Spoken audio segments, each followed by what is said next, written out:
done. I don't want to cut you off. Thank you very much. Thanks for being here, everybody. You know, in this show, what I like to do is I like to entertain. I also like to inform, because I don't want you to just be entertained. I want you to walk away learning something. That's why a lot of times I'll tell you about new studies that come out, or a new pool, or if I'm hungry, a pie chart maybe, I'll tell you. There's always a new study. I don't know why we have so many studies.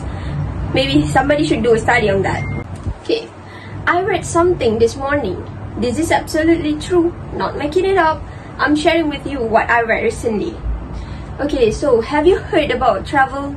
I'm pretty sure you do, right? Why do I ask about this? Is because travel is our main topic for today. Since it's still MCO, so you must be miss hanging out with your friends or girlfriend or boyfriend if you have one, or just being single for the rest of your life and being lonely, like me. Yeah, sad true story. Did you know that travel also have a fun fact? And fun fact for travel is that travel makes you smarter. Why do I say that? Is because while traveling, you learn something. You learn about the other's culture. You learn about their language. That is why traveling is really important. Plus, it may help to reduce depression. There are so many people get anxiety or depression due to we staying at home for too long because it's MCO, right? I have a friend of mine, a really close friend. She's like a talkative person, but since it's MCO, so when she go out, every time she talk to people, she get anxiety and her hands or her body keep shaking, and it's actually making me sad because of the anxiety she has. Okay, not too much drama. So without wasting our time, I'm gonna welcome our panel for today. Here we have Miss Nini, our influencer. Mr. Tim, the winner of ABPBH, 2 times winner, okay guys. Next we have, okay guys, please calm down, please be seated, and yeah, because today's panels, we invited a really important panels for today, for you guys, just for you guys, okay? Please bear in mind, yep. Okay, so next we have YB Sharmon, the Minister of Tourism, Arts and Culture. Last but not least, yeah, it's true, without her agency, no one can travel, or you're gonna get lost in the other country, and yep. So, it must be Dato Afiqah, the CEO of Picasso Travel and Tours.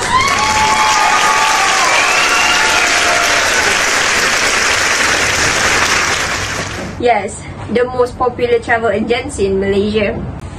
As we all know, Malaysian rich with culture. There are so many culture in Malaysia. So I'm going to pass this question to someone who master about culture. Miss Nini, actually I wonder how many races in Malaysia? Firstly, thank you for inviting me to this travel talk show entitled Malaysian Specialty.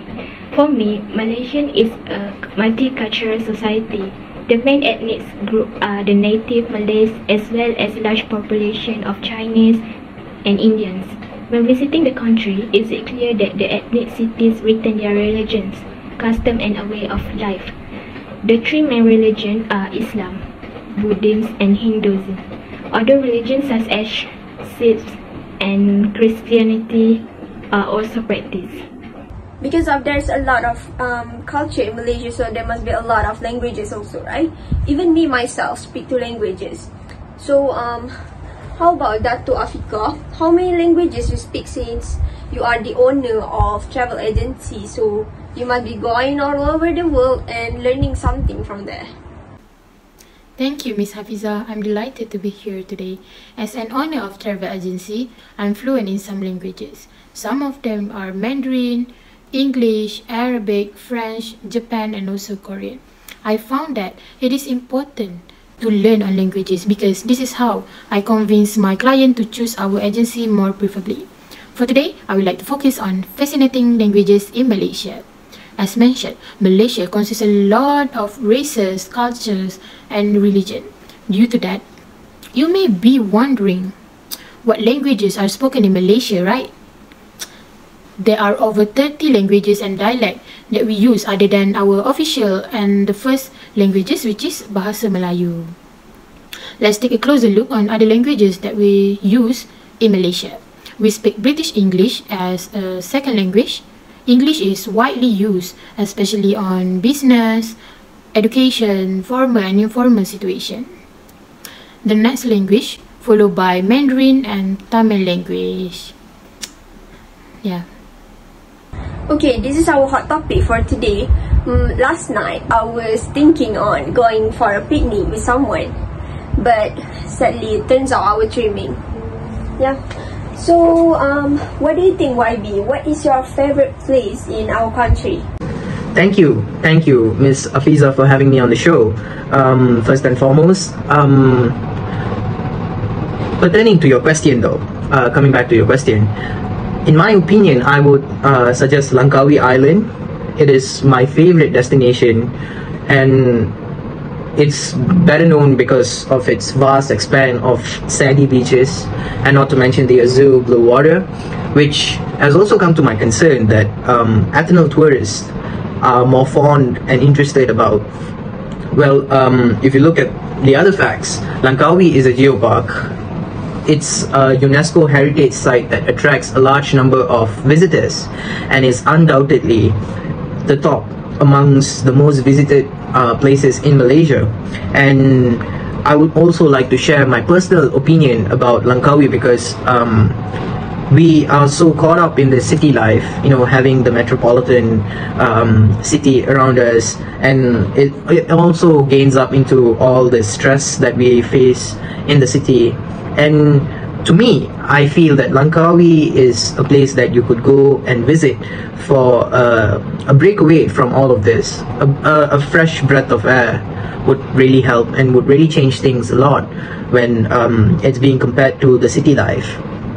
And also, it's really calming, you know, from the normal daily routine that we wake up looking at buildings and cars and traffic jams and a lot of noises here and there, and you know, there's also there comes the workload as well. But when you look at Langkawi, on the other hand, you're going there for a breakaway from stress that you are already facing, and I feel like it's one of the best places to be visited in Malaysia. Yeah, in my opinion. And yeah, lately I've been seeing our one and only famous celebrity keep posting about food in his Instagram story. Because I'm a girl, so I always get hungry every time I saw his Instagram story. Why not we ask this to himself since he's here? So, Mr. Tim, what do you say about this?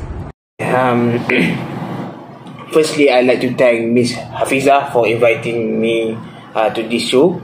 So it's true, I always upload photos about food and drink on my Instagram. So I often upload the various pictures of foods and drink on my Instagram when I have free time after I work as actor. So my purpose is to do so because it is also my hobby that likes to go on food hunting and often eat in different places. This is where I can take various pictures of food and drink that I have eaten and enjoyed it in our country.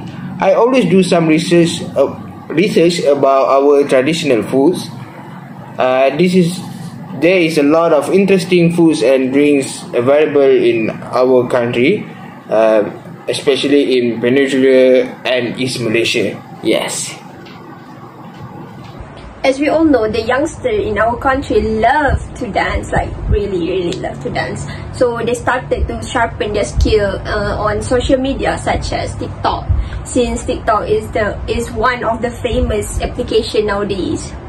So Miss Nini, do you think it's good that they dance traditional song? For me, yes. Is it good that they already exposed for traditional dance? For example, Zapin, which is the most popular Malay dance in Malaysia, especially in Selangor, Johor and Pahang. Before the age of gender equality, the zapping used to be only performed by male dancers, but we can see now women performing this kind of dance. Some believe that this dance was introduced by Persian and Arab missionaries arriving in Malaysia during the 15th century. Usually this dance is performed in pairs. On top of that, lion dance is a typical dance you can see in Malaysia during Chinese New Year celebration. The lion dance was at various times banned due to surging nationalist sentiments, but is it now considered a treasure part of Malaysian varied culture and proud heritage? Performed by pairs of dancers, the lion dance requires participants to be physically and mentally fit, as the movements are highly representative of martial arts feats. That's all. Thank you. Foreigner people must be thinking about our culture, since we have variety of races, as well as we know that Malaysia have a lot of their own dialect in every state in Malaysia, isn't it true, Datuk? Can you give me some of the example of dialect that you know, or maybe you can try, just give it a try. Okay, like any other languages worldwide, Bahasa Melayu also has its own set of language variety, which is simply known as dialect. Not everyone has the same pronunciation, even though they use the same language. Typically, tourists who originally speak Bahasa Melayu, originally, are surprised to hear some local from Kelantan, Perak, Terengganu, Sabah, Kedah, and also Sarawak. Why? Because there are some states that have unique and strong regional dialect. For example, original Bahasa Melayu will say, "Awak nak pergi mana? Tidak tahu duduk rumah ke? Kenapa degil sangat?" And on the north side, which is in Kedah, will say, "Hang pi mana? Tak reti duduk rumah ke? Awak yang ketegak sangat." And in the east, which is in Terengganu, will say, "Mau nak pergi mana? Tak reti duduk rumah ke? Bapa ya babe ngak." Okay, let's moving on to Borneo, which is in Sabah. They say, kau mau pergi mana juga? Depan dia duduk rumah ke? Keras betul kepala kau ni, bah. In Sarawak, kita mau pergi sini, si pandai duduk rumah ke? Kena degil gila, oh. Sometimes it's quite hard for me. In addition, person who live in Kuala Lumpur will be able to understand person from Johor saying, because they use the original Bahasa Melayu. It sounds like similar to the original one. Not only that, orang asli community also have a set of unique dialect too. That's it. Miss Hafiza? Okay, I'm gonna pass this question to YB Sharmon. Okay, YB, beside from usual famous visited places and hotspots for tourists like KLCC or even Dataran Merdeka, what would you recommend for breakaway from city attraction? Well, in my opinion, I would suggest visiting Perhentian Island, and it is located 19 kilometers away from the northern eastern side of Malaysia. It is part of a marine park where activities like fishing are strictly prohibited. It is one of the most unique places, that makes it one of the most unique places to visit in the country. And it is also counted amongst the best places in Malaysia to be visited with friends and family, and even to simply go for a honeymoon. I would highly suggest a place like that because it is very calming and soothing.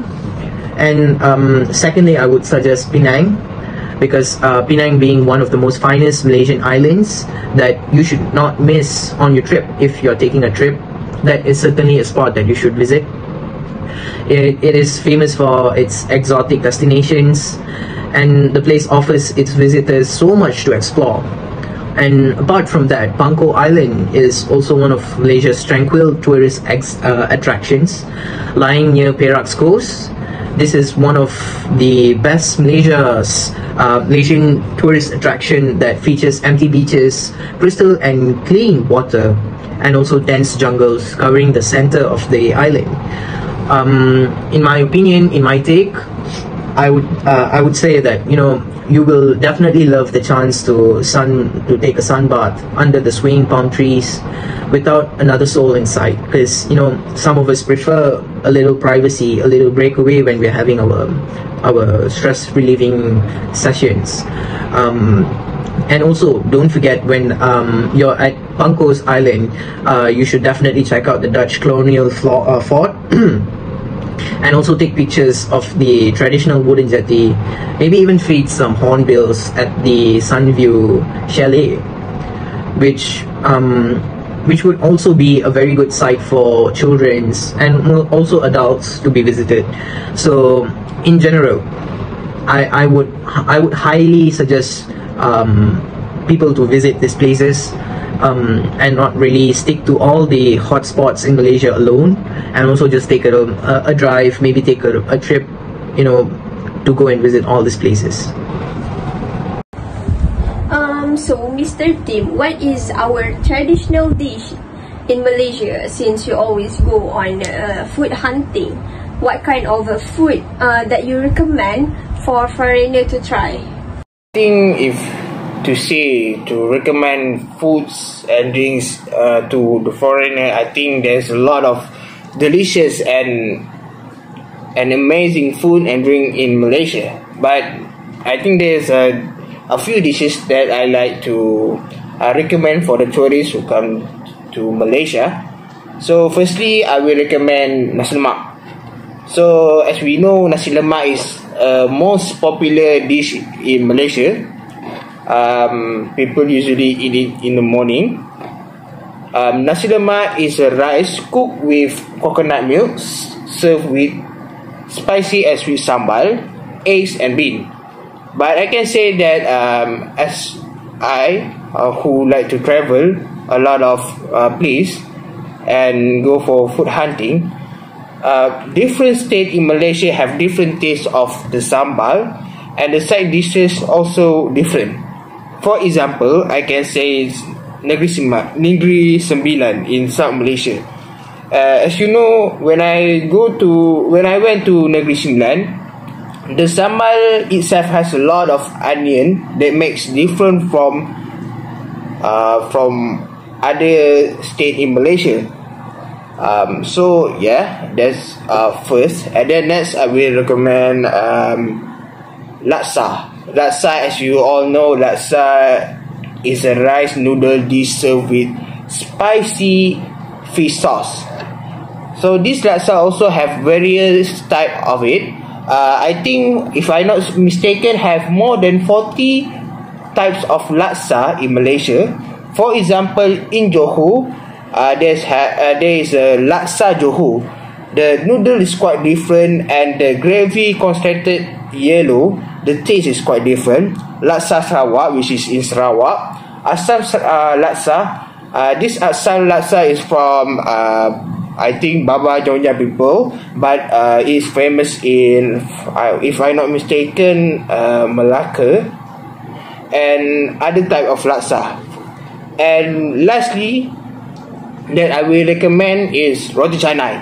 Everyone loves to eat roti canai because for my opinion, roti canai usually people eat it in the morning. That's the fact.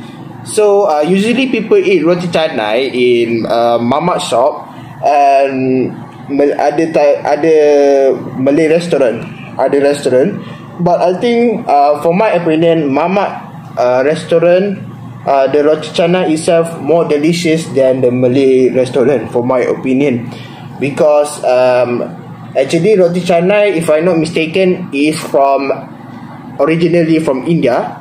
But when it comes to Malaysia, I think the taste of the roti canai and the gravy, for example dal and curry, is a little bit different. And in Malaysia, they add some sambal to make it the roti canai more delicious, taste spicy and sweet. Yeah, that's the only food that I can recommend in Malaysia. Okay, I'm back to our first panel. Miss Nini, what is the most famous festival in Malaysia? Thank you for that question. Clearly, Malaysia has many nations. That is why they have a lot of amazing festivals to celebrate. Firstly, Hari Raya is one of the most prominent festivals celebrated in Malaysia. As the majority of the population residing in Malaysia follows by Islam, Hari Raya is celebrated after the last day of Ramadan. It marks at the end of the fasting period for Muslims. Next is Diwali, which is for Hindu people. Chinese New Year is celebrated by Chinese people, and Christmas celebration for the Christian people. That's from my opinion. Yeah. Okay, for the next question, what do you think of people who is using Manglish, Dato' Afiqah? What is your take on people who uses Manglish? In my opinion, we actually have our own local things called Bahasa Rojak, which is the mixture of Malay and English, better known as Manglish, whereby they also add the word lah at the end of the sentence. And this is the thing that amazed me. You know, like Malaysian can speak 4 terms with the different language and dialect in a sentence, in one sentence. For example, "Dek makcik, I wanna go makan lah. You not hungry meh?" Like that. You can see it. It amazed me so hard, you know. Of all the attraction that YP talk about was in Peninsula Malaysia, but how about in East Malaysia? What are the famous beaches that you would suggest? Well, if you look at East Malaysia, there's a Petai Island that is most popular for its beaches as well. And if I'm not mistaken, it's somewhere near Semporna in Sabah, and it's also known as the world's one of the world's top diving sites, and surely one of the best Malaysia tourist attractions available. And after attaining the status of a protected reserve in 2002, only a handful of tourists are given permission to visit those attractions at a time, which is also the best islands available on the east side of Malaysia. So my best advice would be that before you plan your trip, make sure you get your permit in advance, so that you do not want to, because definitely you do not want to miss out on such of an experience. And as far as I know, Malaysia's attractions are very good at preserving its delicate ecology, and this island that I've mentioned has everything from a unique flora to a bizarre fauna that makes your holiday a special one. And a few places that I would suggest is the Celeb Sea off the east coast of Sabah, and the best activities and attractions available there are diving. It's usually famous for its diving sites, as I mentioned, and also if you are intrigued to go and find for rare fauna, I would highly suggest the Celeb Sea. So yeah, that's from me. Mr. Tim, you were going to the overseas for so many times already, right? For shooting. So don't you promote any of our traditional food back there in overseas? It's true. I went a lot of overseas. A lot of country I already went. It's not just I go for there for vacation, but I also work as an actor. But I can say it's true. I am promoting our food and give some our food in Malaysia. And I will tell you a story when I was in France, when I act at France. So the crews and the actor always ask me about food in Malaysia, and then I think they were curious about our food in Malaysia. So at that time I decided to cook and give them some food in Malaysia. For example, I cook nasi lemak, and I gave them some cakes and kuih muih that I brought from Malaysia. So when I give them our food, and then they react positive, they say the food is very tasty, and I say to them, if you have free time, just try to come to our country, and I think the foods in our country have a various type of food in Malaysia. So I think we should be lucky to be born and live in this stunning country, because from my opinion, our country, Malaysia, there are a lot of diverse food and drinks and beverage from various races that is very fun and very delicious and amazing foods. Yes, that's I think the unique about Malaysia is not just the food, but also we have a lot of good impact, since we have a various type of race and culture in Malaysia. Yes, thank you. We are close to the end of our talk show, so what do you guys feel like? Was it interesting? Did you guys learn something from our great panels here? I really hope you guys enjoyed the show. If you're eager to know more about Malaysian specialty, wait for the next episode. Thank you, folks. Bye-bye.